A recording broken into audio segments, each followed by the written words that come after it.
తిని వచ్చి అన్ని వదలు పెట్టి నీ కాళ్ళు పిస్తారా? శాబాష్, మర్యాదగా చెప్పి వాళ్ళని ఇంటికి పంపు.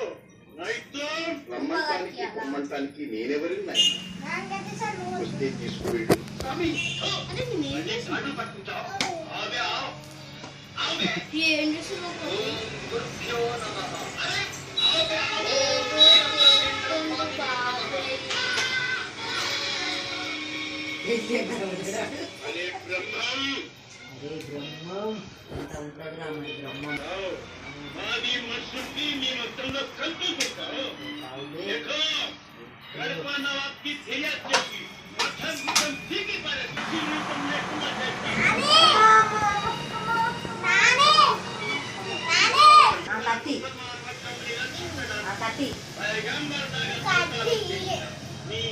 మళ్ళీ చేసినావు